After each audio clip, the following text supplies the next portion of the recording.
Welcome to গয়নার রানী। Please subscribe, press the bell icon. আমি রাজেশ্বরী, আপনারা দেখছেন গয়নার রানী।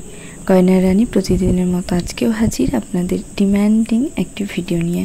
আজকে একটি পলাশ ফুল বানানো দেখাবো, আর একটু ইউনিক পদ্ধতিতে পলাশ ফুলটাকে গেঁথে একটি সুন্দর জুয়েলারি বানানো আপনাদেরকে দেখাবো।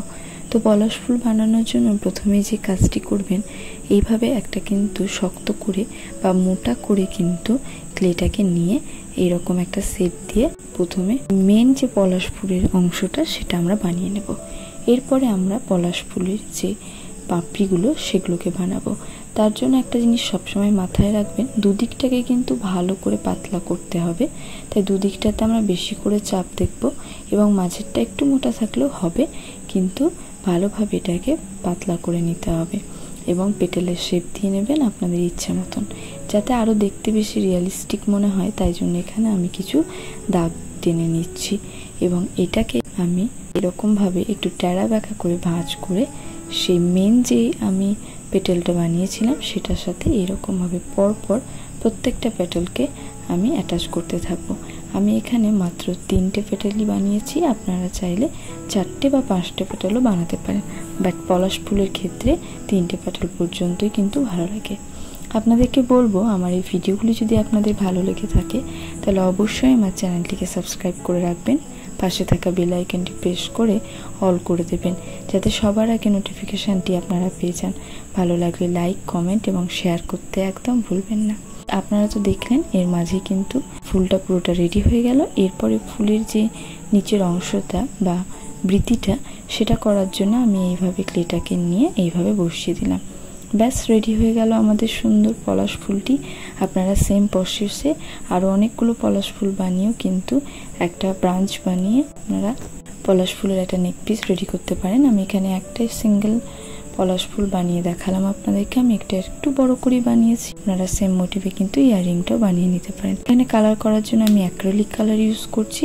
আমি প্রথমে দেখলেন অরেঞ্জ কালার এবং পাকা হলুদের যে ইয়েলো কালারটা হয় সেটাকে অ্যাপ্লাই করে নিয়েছি, এবং তারপরে একটু ব্রাউন কালার এখানে অ্যাপ্লাই করে নিচ্ছি। আপনারা চাইলে এখানে একটু রেড কালারও দিতে পারেন। এরপরে যে বৃতির অংশটা ছিল সেখানেও কিন্তু আমরা ব্রাউন কালার অ্যাড করে দিলাম, তারপরে কিন্তু একটু ব্ল্যাক কালার অ্যাড করে দিচ্ছি। ব্যাস, তাহলে কালারটা কিন্তু রেডি। এবং এরপরে আমি ড্রাই হয়ে যাওয়ার পরে ভার্নিশ অ্যাপ্লাই করে নিয়েছি। এরপরে এটাকে আমরা গাঁথবো। গাঁথার জন্য প্রথমে কিন্তু একটু গ্লু ইউজ করে এখানে একটা সুতোকে এভাবে দিয়ে ভালোভাবে ক্লে দিয়ে সেটাকে ভালোভাবে সিল করে দেব। সাইডে দেখে রাখবো, যদি কোনো ক্লে এক্সট্রা হয়ে বেরিয়ে থাকে সেটাকেও কিন্তু আমরা কভার করে দেব, যাতে কোনো রকমভাবে পিছনের ক্লেটা দেখা না যায়। তারপরে এটা ড্রাই হয়ে যাওয়ার পরে একের পর এক আমরা বিটসগুলো গাঁথতে থাকবো। তার আগে আপনাদেরকে আমি ইয়াররিং বানানোটা দেখিয়ে দেবো। আর আপনাদেরকে অসংখ্য ধন্যবাদ আমার প্রত্যেকটা ভিডিওতে আপনাদের অনেক ভালোবাসা দেওয়ার জন্য। আপনারা কিন্তু আজকাল অনেকেই কমেন্ট কম করছেন যে আপনারা পরবর্তী ভিডিওতে আমার থেকে কি দেখতে চান। আপনারা যদি কমেন্টগুলো না করেন তাহলে আমিও অনেক সময় আইডিয়াসগুলো পাই না। আপনাদের থেকে আইডিয়াসগুলো পেতে আমার খুব ভালো লাগে, তাই রিকোয়েস্ট করবো অবশ্যই আমাকে আইডিয়াসগুলো জানাবেন। এখানে আপনারা দেখলেন আমি একটি সুতো দিয়ে দড়ি বানিয়ে নিয়েছি। সেটাকে কিভাবে বানালাম একটু শর্ট করে কিন্তু আপনাদেরকে দেখালাম। দড়িটাকে ভালো করে পেঁচিয়ে নিলে পারেই কিন্তু জিনিসটা রেডি হয়ে যায়। এরপরে কেমিক্যাল বিডস, উডেন বিডস এবং কটন বিডস দিয়ে আমি জিনিসটাকে গাঁথবো। তার আগে ইয়াররিংটা বানানো আপনাদেরকে দেখিয়ে দিই। প্রথমে দেখলেন এখানে আমি একটা হেডপিন নিয়ে নিয়েছি এবং একটা টুপি নিয়ে নিয়েছি, একটা অক্সিডাইজ ক্যাপ নিয়ে নিয়েছি, এবং সেটাকে প্রথমে দিয়ে তার ভেতরে আমি কেমিক্যাল বিডস এবং উডেন বিডসটাকে দিয়ে ভালোভাবে কিন্তু রাউন্ড করে প্লাস দিয়ে হেডপিনটাকে রাউন্ড করে নিলাম, এবং ইয়াররিং হুক দিয়ে ইয়াররিংটাকে রেডি করে নিলাম। এরপরে আমি নেক পিসটা গাঁথতে শুরু করব। তার জন্য পরপর এভাবে বিটসগুলোকে দিয়ে ভালোভাবে এই দড়িটার মাঝে এটাকে ভালো করে নট বেঁধে একটু গ্লু ইউজ করে আমি সেটাকে এইভাবে কটন বিটসের মাঝে একটা সূচের মাধ্যমে বার করে নেব।